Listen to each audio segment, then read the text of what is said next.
우리 지역의 이슈를 살펴보는 헬로우 이슈토크입니다. 코로나19 여파로 교육 분야가 큰 변화를 겪고 있습니다. 처음 겪는 상황이 수개월째 지속되다 보니 학생들의 학력 격차와 관리 문제가 발생하고 있는데요. 오늘은 이에 관한 이야기 전남도 의회 이혁재 교육위원과 나눠보겠습니다. 위원님 안녕하십니까? 예, 안녕하십니까? 자, 오늘 이제 본격적인 얘기를 하기 앞서서 코로나19로 교육 분야가 많은 변화가 있는데요. 현재의 교육 현황에 대해서 말씀을 들어보겠습니다. 예, 이제 불행인지 다행인지 모르지만 우리 전남 같은 경우는 약 822여 개 학교 중에 전교생이 60명도 안 되는 학교가 거의 절반 가까이 육박합니다.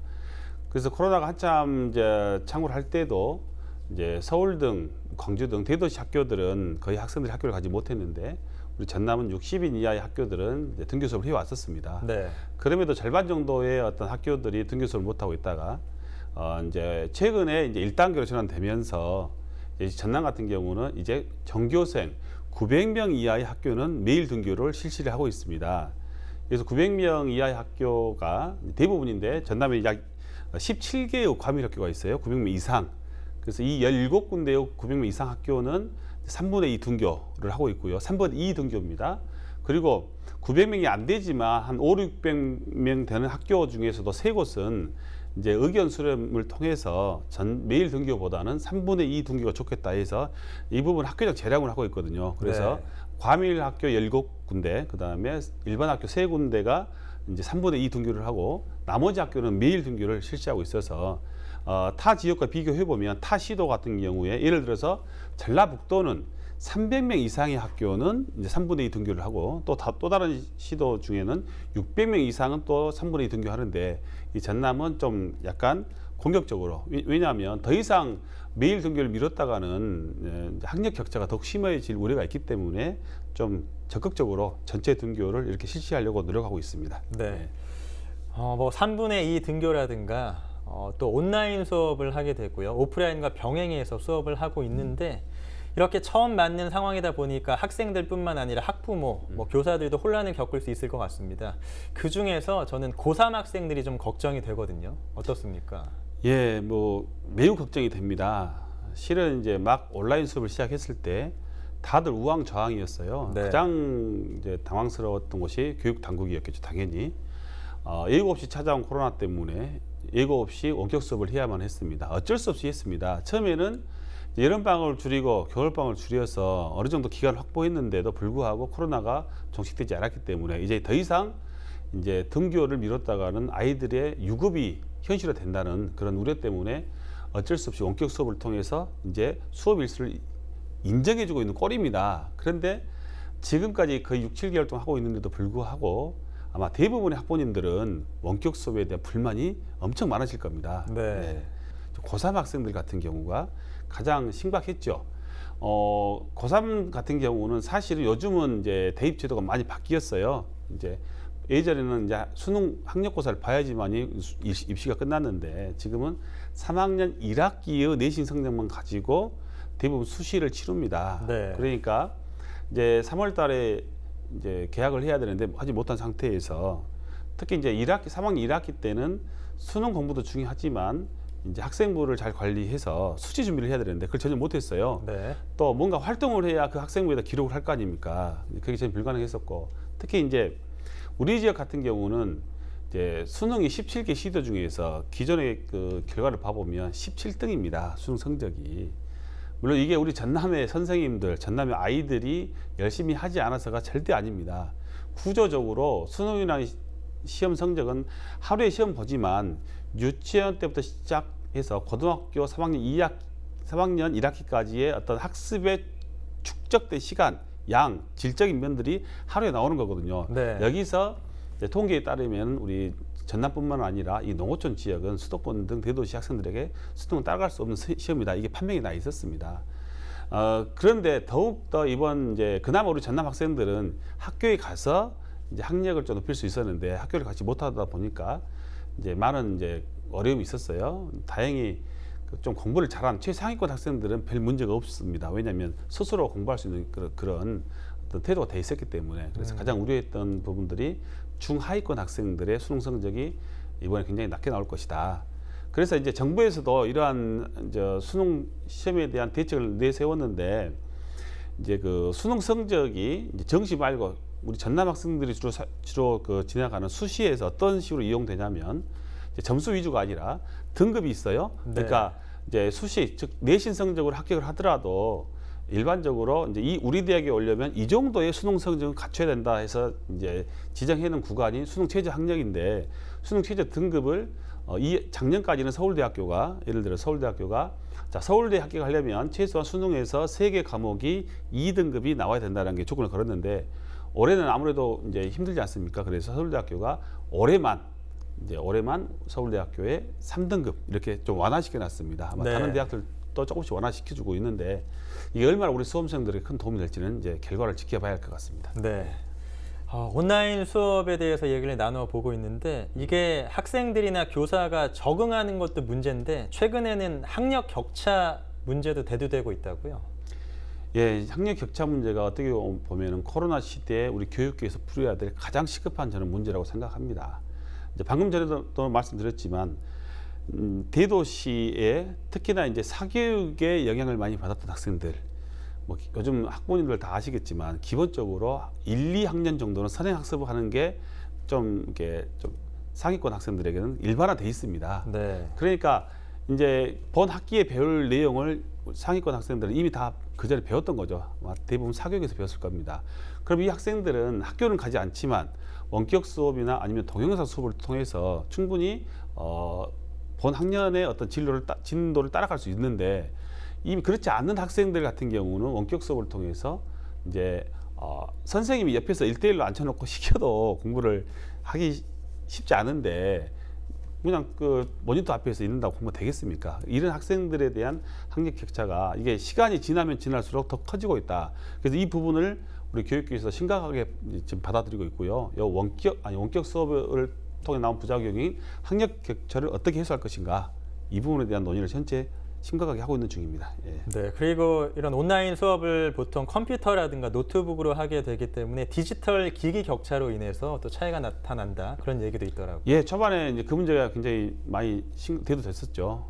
그런데 다행히 우리 전남 같은 경우는 뭐 저소득층이 굉장히 많습니다만 교육청에서 보관하고 있는 그런 태블릿 PC라든지 이런 것들이 꽤 있었어요. 충분하게. 그래서 바로 그 학생들에게 대여해 줌으로써 그 문제를 해결했는데 아무래도 이제 또 그 사양에 따라서 질이 또 다르지 않습니까? 그래서 아마 이제 이 부분도 우리 교육 당국에서 이제 양적 질적 제공을 또 앞으로 더 보충해야 될 것 같습니다. 예, 전남지역이 디지털 기기 방금 이렇게 보급해 줬다고 말씀하셨는데 그건 굉장히 좀 많이 도움이 됐을 것 같고요. 그러면은 또 하나 생각해 볼 수 있는 게 전남교육청에서 기초학력 전담 교사제라는 제도를 시행하고 있죠. 이게 일단 어떤 제도인지 궁금하고요. 성과는 있는지도 궁금합니다. 네, 이제 기초학력을 강조한 것은 코로나 이전부터 저희들이 강조를 했습니다. 사실은 이제 전국 최초로 제가 대표 발의했지만 기본학력 지능 조례까지 저희 전남도교육청에서는 제정을 했어요. 왜 그러냐면 이제 전남은 820여 개 학교가 있는데 또 목포, 여수, 순천, 광양, 나주 등 도시에 학교가 있는 반면에 또 아까도 말씀드렸지만 작은 학교들이 굉장히 산재되어 있습니다. 네. 그러니까 이제 그 전남 내에서도 학력 격차가 심했고 특히 이제 이런 학력 격차가 심화된 가장 근본 이유가 초등학교 1, 2학년 때 아니면 중학교 1, 2학년 때 어떤 기본 학력을 잡지 않았기 때문에 이 학생들이 학력이 올라가면서 계속해서 이제 그런 문제가 발생됐던 거거든요. 그래서 이제 그런 문제 때문에 초등학교 1학년, 2학년들 특히 문해력, 수해력 중심으로 최소한 읽고 쓰기 아니면 수에 대해서는 이제 다 가르치고 올려 보내야 되겠다라는 그런 것으로 기초학력 전담 교사제를 도입을 했는데 마침 이제 코로나 사태가 온 거죠. 그래서 기초학력 전담 교사제라는 것은 초등학교 1, 2학년을 현재까지 대상으로 하고 있습니다. 그리고 교대에 나오신 정식 선생님을 기초학력 전담 교사로 이렇게 선발을 합니다. 그러니까 이분들은 담임을 맡지는 않아요.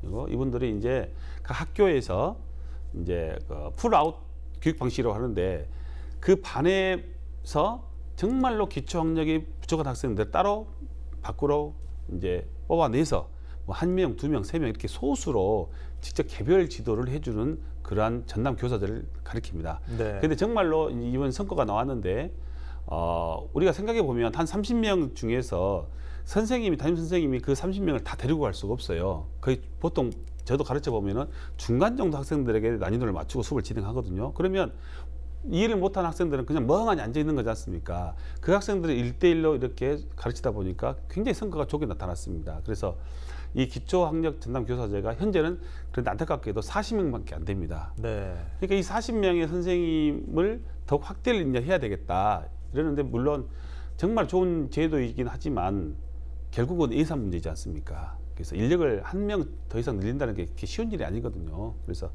이제 앞으로 중학교 1학년, 2학년까지 좀 늘려야 되는데 이 문제를 지금 고심하고 있습니다. 어떻게 기초학력 전담 교사제를 확대시킬 것인가? 예. 그러면 기초학력 전담 교사제 아까 대표 발의하셨다고 말씀하셨는데 그럼 그 외에 또 학력 격차를 줄이기 위해서 생각하시는 대책이 또 있을까요? 예, 그래서 제가 이번에 이제 도정 질문에서 장석원 교육감을 상대로 이제 기초학력 문제가 심각하다. 그런데 기초학력 전담 교사제는 정말 좋은 제도이긴 하지만 40명이라는 제한된 그러한 숫자밖에 되지 않기 때문에 우리 전남에가 820여 개 학교가 있는데 대부분 학교에서는 기초학력 전담 교사를 둘 수가 없다. 그래서 제안했던 게 또 이제 방과 후 강사 중에서도 또 약간의 어떤 그 교사 자격증을 가지고 계신 분이라든지 아니면 교육대나 사범대에 다니는 예비 교사들이라든지 네. 뭔가 이러한 분들이 이제 학교 현장에 투입이 돼서 좀 더 기초 학력이 부족한 학생들의 대상을 넓혔으면 좋겠다 이런 제안을 했었는데, 이미 또 마찬가지로 우리 전남도 교육청에서도 기초학력 전담 교사제 워낙 효과가 좋았기 때문에 그 방안들을 염두에 두고 있더라고요. 그래서 아마 곧 이렇게 확대될 것 같습니다. 그 대상이. 네. 학력 격차 문제에 대해서 얘기를 나눠봤고요. 또 하나 이제 등교를 하지 않다 보니까 학생들의 관리가 굉장히 어렵다고 하는데 어떤가요? 예, 지금 이제 대부분의 부모님께서 보시면 정말 답답하시죠. 애들 보고 있으면 그럴 겁니다. 이제 안 그래도 스마트폰을 이용한 시간이 많은데 학교를 가지 않음으로써 스마트폰의 활용량이 더 늘었어요. 그러면 스마트폰 보고 있으면은 내용이 이제 다 확인할 수는 없지만 동영상이라든지 아니면 뭐 난폭한 게임이라든지 정말로 좋지 않은 환경을 접할 수 있는 기회가 많지 않습니까? 또 학교를 가지 않다 보니까 주변에 관심이 많이 이제 부족해서 그런지 몰라도 많은 사건들이 발생을 했어요. 네. 특히 이제 최근에 코로나 이후에 나온 우리 전남에 나온 사건을 살펴보면 과연 우리 청소년들이 일으킨 문제일까 싶을 정도로 심각한 문제가 있었습니다. 뭐 다 뉴스 나와서 아시겠지만 우리 목포에서 그 무면허로 자동차를 렌트해서 안타깝게도 4명의 사망 사고가 났고, 또 최근에 추석 연휴 때는 화순에서 또 무면허 고교생이 렌트카 빌려서 교통사고 내서 1명이 또 사망했고, 그 전에도 뭐 차량털이 중학생을 쫓던 용의자를 쫓던 경찰관이 또 안타깝게 의식불명한 사건도 발생했고, 또 뭐 광주 인근에서는 상습 차량 절도 구속된 학생도 있고, 또 이제 고교생 한 100여 명 가까운 고교생들이 공원에서 이렇게 패싸움 소동을 또 최근에 벌인 사건도 또 발생됐었어요. 네. 그러니까 이런 걸 보면 정말로 그전보다 코로나 이후에 우리 학생들이 일으키는 그러한 사회적 범죄가 좀 많이 늘었다. 이게 경찰청 통계에서 나오고 있는 것 같습니다. 그래서 네. 아무래도 코로나로 인해서 학생들의 생활 관리가 조금 많이 느슨해지지 않았나 이렇게 조심스럽게 추측을 해봅니다. 네, 말씀해주신 사례만 들어보더라도 사건 사고, 청소년들의 사건 사고의 심각성이 굉장히 커졌다 그런 생각이 들거든요. 그래서 이런 뭐 청소년들에 대해서 처벌이 강력하게 이루어져야 한다 이런 의견도 있거든요. 어떻게 보시나요? 예, 맞습니다. 최근에는 이제 사회적 여론이 굉장히 중요하게 작용하지 않습니까? 그런데 이제 아까 언급한 무면허 렌트카 대여 후 교통사고에서 사망 사건이 났을 때, 목포에서 났을 때도 마찬가지였습니다. 정말 학생들도 사망하고 또 반대로 피해 차량, 그러니까 이제 그 무고한 시민, 또 이번에 화순에서도 마찬가지예요.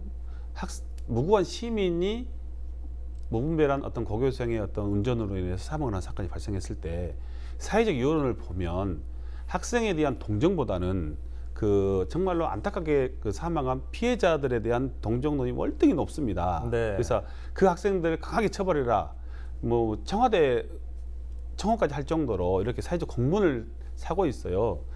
그래서 이제 청소년 범죄가 갈수록 이렇게 흉포가 되고 있다. 그래서 청소년 범죄에 대한 어떤 관용을 이제는 너무 많이 하면 되지 않겠느냐. 청소년 범죄도 좀 강력한 처벌을 해야 되지 않느냐라는 여론이 계속 있어 왔었습니다만 이제 저희 교육하는 사람 입장에서 보면 정말로 그러한 사회적 여론도 충분히 공감은 갑니다만 그럼에도 아직 미성년자들은 아직은 이제 성인이 아니기 때문에 성장하는 과정에서 나오는 일종의 뭐 작은 실수든 큰 실수이지 않습니까? 네. 이런 실수를 강력하게 처벌만 한다고 해서 그게 뭐 되겠느냐라는 또 이런 여론도 만만치는 않습니다. 이게 이제 양면의 칼인데요. 그래서 이런 사회적 합의를 이루려면 많은 공론장이 일해야 되는데 아마 쉽지는 않을 것 같습니다만 네. 저는 개인적으로는 그 우리 미성년자들이 일으키는 사고는 교육적 차원에서 먼저 접근해 줬으면 참 좋겠다 이런 말씀을 먼저 드리고 싶습니다. 네.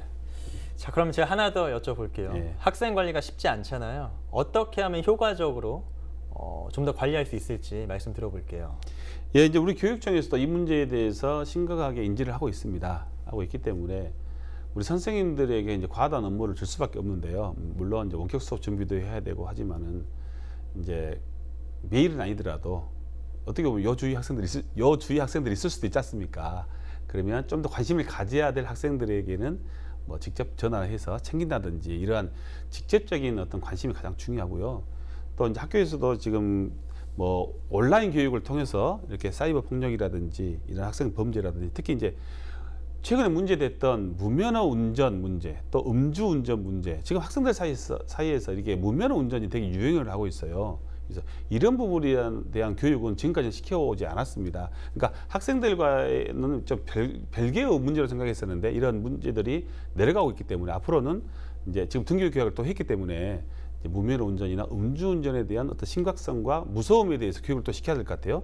이런 교육을 또 시켜야 될 것 같고 무엇보다 중요한 것은 어쩔 수가 없습니다. 내 아이는 내가 지켜야 됩니다. 우리 부모님들께서 좀 더 우리 학생들의 어떤 가정 생활 방식이라든지 아니면 학교 외의 어떤 생활에 있어서 직접 개입을 해서 좀 많이 지도를 해주는 방법밖에 없지 않나. 아이를 무조건 학교나 어떤 교육 당국에 맡기기보다는 내 아이는 내가 지킨다는 이런 각오를 해야 되지 않을까 싶습니다. 네. 예. 오늘 저희가 코로나19 시대에 교육 분야의 영향과 변화에 대해서 얘기를 나눠보고 있는데 이제 코로나19 이후 시대도 생각을 해봐야 되잖아요. 예. 교육 분야 변화가 계속 될 것 같거든요. 예, 어떻게 지금 보시나요? 예, 이제 이 코로나가 혹시 정식되더라도 네. 정식 꼭 돼야 되겠지만 또 다른 코로나가 또 온다는 게 대부분의 사람들의 이제 그러한 견해고 또 이번에 코로나 때문에 어쩔 수 없이 했던 원격 수업을 해보니까 물론 많은 단점이 있지만 또 장점도 분명히 발견이 됐어요.